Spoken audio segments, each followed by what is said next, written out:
धन के बिंदुओं को पहचानें। बट उससे पहले धन के बिंदुओं को पहचानना ही क्यों है? वो इसलिए कि फाइनेंशियल स्टेबिलिटी लेना हर एक का जन्मसिद्ध अधिकार है और हर एक इंसान की बेसिक जरूरत भी है। जीवन में सांस अंदर लेने से सांस बाहर जाने तक हर मूवमेंट के लिए धन चाहिए, और धन नहीं है ना तो जीवन में बाकी कई समस्याएं अपने आप आती चली जाती हैं। और मुश्किल उन लोगों को होती है जो जीवन में हर प्रयास करने के बावजूद धन नहीं कमा पा रहे हैं। जरूरत उन लोगों की इस चीज की फील होती है जो धन तो कमाना चाहते हैं लेकिन स्ट्रगल्स उनका पीछा ही नहीं छोड़ते हैं। तो कितना अच्छा हो अगर उनको पता चल जाए कि उनकी जन्म कुंडली में उनके धन के बिंदु ऐसे ऐसे हैं और इनको इस तरह से डिकोड करके वो अपनी धन की समस्याओं से पार पा सकते हैं। और आज के वीडियो में हम विस्तार से इसकी चर्चा करने वाले हैं कि आप अपने बर्थ चार्ट के अनुसार अपने धन के बिंदु को किस तरह से पहचानें। नमस्ते, मेरा नाम है योगेश शर्मा। स्वागत है आपका happy life with Yogesh Sharma में। दोस्तों, इस वीडियो में आगे बढ़ने से पहले एक विनम्र निवेदन कि अगर अभी तक आपने अपने इस चैनल को सब्सक्राइब नहीं किया है तो कृपया सब्सक्राइब करिएगा और बेल बटन दबाना न भूलिएगा। तो मैं बात कर रहा था धन के बिंदुओं की। धन के बिंदुओं में आज मैं कुछ स्टेप्स में इसकी चर्चा करूंगा। बड़ा छोटा सा वीडियो है लेकिन बहुत ही वजनदार वीडियो है। एक बार आपने इसको ध्यान से समझ लिया ना तो फिर आज के बाद धन के मामले में आप कभी भी कोई सलाह नहीं लोगे, क्योंकि आपकी धन की समस्याएं अपने आप हल होती चली जाएंगी। धनदायक जो राशियां होती हैं वो होती हैं वृष राशि, कन्या राशि और मकर राशि। ये राशियां आपके बर्थ चार्ट में जहां पे भी हैं ये आपके धन के सबसे पहले बिंदु हैं। किस तरह से, ये मैं अपने अर्लियर वीडियोस में भी बता चुका हूं, आज फिर बता रहा हूं कि आपके बर्थ चार्ट में जहां पे भी आपकी मकर राशि होगी, अब आपका धन कमाने का जो सोर्स है ना आपके उस घर से संबंधित होगा। किस तरह से, सपोज करिए आपकी मकर राशि अगर 4th हाउस में है तो चौथा घर होता है लैंड एंड प्रॉपर्टी का। तो अब लैंड एंड प्रॉपर्टी के थ्रू जीवन में आपको इनकम आएगी, वो किसी भी तरह से आए। अगर मकर राशि आपके 5वें घर में है तो फिर आपका शौक आपका रोजगार बनेगा और फिर धन आएगा। अगर आप अपने शौक के उलट कुछ कर रहे हैं तो धन नहीं आएगा, आप स्ट्रगल में फंसते जाओगे। और अगर आपकी मकर राशि आपके 6ठे घर में है तो मनी लेंडिंग सर्विसेज या लोगों को सेवाएं देना, सर्विस इंडस्ट्री, ये आपका धन कमाने का जरिया है। और अगर आपकी मकर राशि आपके लग्न में ही है तो फिर आप खुद अपनी किस्मत के निर्माता बनेंगे। फिर आप एक इस तरह के इंसान बनेंगे जो शुरू से एम्बिशियस है और जीवन में जल्दी से जल्दी कुछ कर लेना चाहता है, और कुदरत भी आपको उसके साधन मुहैया करवाती रहेगी।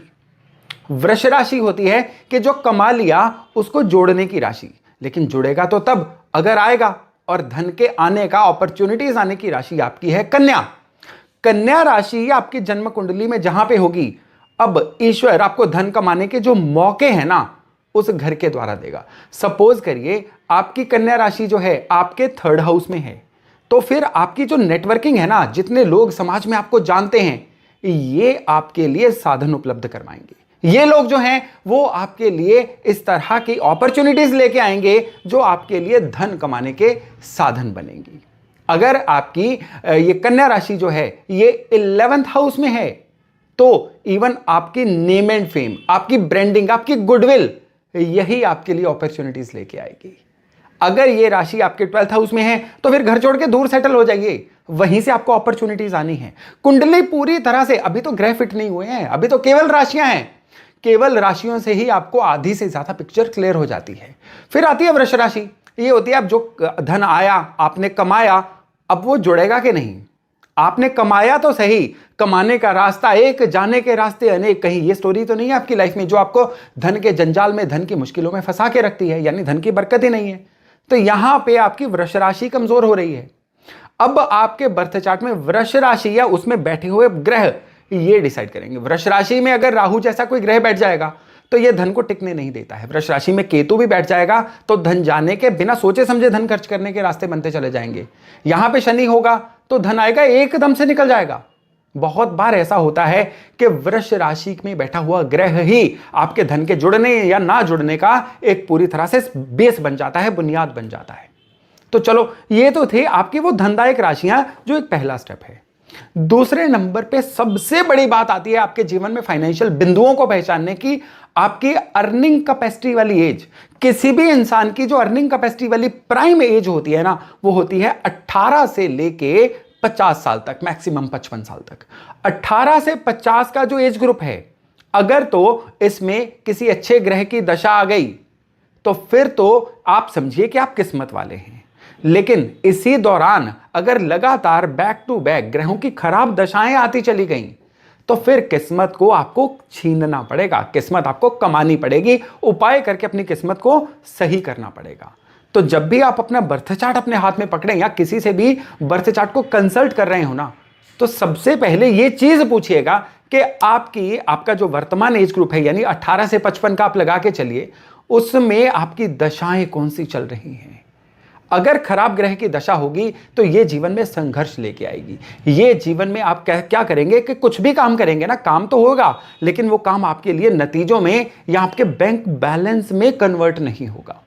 जीवन में कर्जे आते चले जाएंगे, संघर्ष आता चला जाएगा, फेलियर आता चला जाएगा। तो अपने धन के बिंदु को पहचानने के लिए अपनी दशा को पहचानना होगा कि उस समय कौन सी दशा चल रही है, और जो भी दशा है अगर वो आपके अगेंस्ट है तो डोनेशंस के द्वारा या किसी भी तरह से आपको उसका उपचार करना होगा ताकि वो दशा आपकी फेवर में जाए और बदले में आपको मिले आपका धन कमाने का कनेक्शन।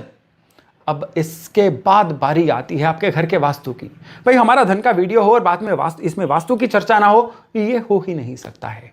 तो इसमें भी आपने किन चीजों का ध्यान रखना है। इसके बाद एक फाइनल पॉइंट आने वाला है और वो जो पॉइंट है ना, वो सबसे ज्यादा जरूरी पॉइंट होगा, लेकिन फिलहाल मैं वास्तु की चर्चा कर रहा हूं। आपके घर के अंदर सबसे जरूरी जो चीज है कि आपके किस्मत के घर के साथ आपकी कौन सी दिशा जुड़ी हुई है। हर घर में हर एक बंदे के जो बर्थ चार्ट होता है ना, उसमें एक दिशा उसकी किस्मत की दिशा होती है। हर जन्म कुंडली के अनुसार वो दिशाएं अलग अलग होती हैं, तभी तो एक घर का नक्शा अलग अलग फैमिली मेंबर्स को अलग अलग रिजल्ट देता है। एक इंसान बैंक का लोन लिया, उसने वो बैंक का लोन जो है वापस नहीं कर सका, बैंक ने उसका घर बेच दिया, लेकिन वही घर जो दूसरे बंदे ने लिया उसको वो घर इतना माफिक आया कि वो उसके बाद लगातार राइज करता चला गया। तो एक ही वास्तु एक ही घर दो अलग अलग लोगों को अलग अलग रिजल्ट कैसे देता है? बर्थ चार्ट के अनुसार अलाइन ना हो तो। अगर बर्थ चार्ट के अनुसार घर अलाइन होगा तो वो घर उस इंसान को बहुत ज्यादा सूट भी करेगा और उसको आगे बढ़ने में सहायता भी करेगा। तो मैं फिर वापस आता हूं कि आपकी कुंडली के अनुसार आपके घर के अंदर आपकी किस्मत की दिशा कौन सी है, ये जानना बड़ा जरूरी है। कैसे जानेंगे? 9th हाउस कुंडली में होता है किस्मत का, और 9th हाउस में जो भी राशि होती है अब उसकी दिशा आपके घर में होगी आपकी किस्मत की दिशा। ये बहुत डिटेल चर्चा है। अर्लियर वीडियोस में आपकी कौन सी राशि से कौन सी दिशाएं जुड़ी हुई हैं मैं ऑलरेडी बता चुका हूं। तो उसके अनुसार आप अपने घर की किस्मत की दिशा पहचानिए, और जो भी आपके घर में किस्मत की दिशा है आप उसमें रोज आधा घंटा बैठिए। आप उसमें अपना स्टडी रूम रख लीजिए, आप उसमें अपने घर का मंदिर रख लीजिए ताकि पूजा के बहाने ही वहां पे बैठ जाओ। कैसे भी वहां की ऊर्जा आप बैठने के द्वारा लोगे ना, तो ये आपकी किस्मत को जगाने का काम करेगा। और जब किस्मत जागेगी तो सबसे पहले तो किस्मत जागने पे धन आता है, बाकी चीजें बाद में आती हैं। और अब अंत में बात करते हैं कि अब धन का अन्य मुख्य बिंदु कौन सा है। वो है रॉयल साइंस, शाही राशियां। 2 शाही राशियां हैं, पहली सूर्य की राशि यानी सिंह राशि और दूसरी चंद्रमा की राशि यानी कर्क राशि। ये वो 2 राशियां हैं जो आपकी जन्म कुंडली में आपके सारे राजयोग को एक्टिवेट करती हैं, ट्रिगर करती हैं, घटित करती हैं। इन राशियों में अगर खराब ग्रह होंगे तो लाख आप अपने धन के बिंदु एक्टिवेट कर लीजिए, वो एक्टिवेट ही नहीं होंगे। धन का एक छोटा सा दौर आएगा, आके चला जाएगा। लेकिन अगर आपकी कर्क और सिंह राशि ढंग से एक्टिवेटेड है, इसके ऊपर कोई भी दुष्प्रभाव नहीं है, तो फिर जीवन में जो वेव आएगी ना, ये आपको हमेशा बल्कि अगली पीढ़ी तक भी आगे लेके जाएगी। इन राशियों के दुश्मन होते हैं राहु केतु शनि। सो आपकी कर्क और सिंह राशि पे राहु केतु शनि का ना दृष्टि से प्रभाव होना चाहिए, ना यहां पे ये ग्रह होने चाहिए। हैं तो डोनेशंस के द्वारा इनको सही करिए। और फिर सबसे जरूरी बात कि इन राशियों की दिशा में इन राशियों के दुश्मन प्लैनेट्स की चीजें घर में कभी मत रखिए, नहीं तो आप इनके डोनेशंस करते रह जाएंगे। उधर से खराब चीजों की वजह से आपकी किस्मत खराब हो रही होगी और आपको पता भी नहीं चलेगा। तो इस तरह से ये मुख्य 4 बिंदु हैं आपके कुंडली के धन के। इनको आप ढंग से पहचान लेंगे, कोई कारण ही नहीं बचता है कि आपके ऊपर धन की कृपा ना हो। कोई कारण ऐसा नहीं बचता है कि आप अगर मेहनत कर रहे हो तो वो मेहनत अब आपके धन के रूप में, आपकी बैंक स्टेटमेंट के रूप में, आपकी बैलेंस शीट के रूप में ना दिखे। कोई कारण ही नहीं बचेगा कि धन के मामले में आपके ऊपर कोई कर्जा आ जाए या आपके जीवन में कोई स्ट्रगल आ जाए। आप इस वीडियो को दोबारा देखिए, नोट्स बना के रखिए, फिर अपने जीवन पे अप्लाई करिए। इसके अनुसार अपने घर के वास्तु को अलाइन करिए। आपको जो धन की कृपा आने वाली है ना, वो अभूतपूर्व होगी। केवल वही कृपा होगी जो केवल आपने आज तक सपने में सोची थी। तो दोस्तों, ये वीडियो था केवल यहीं तक। आज मैं आशा करता हूं कि इस वीडियो से लाभ लेके आप अपने धन के सितारे को बहुत अच्छे से जागृत कर पाएंगे। तो चलिए, बहुत जल्द मिलते हैं नए टॉपिक, नए विषय के साथ। अपना खूब ध्यान रखिएगा। नमस्कार।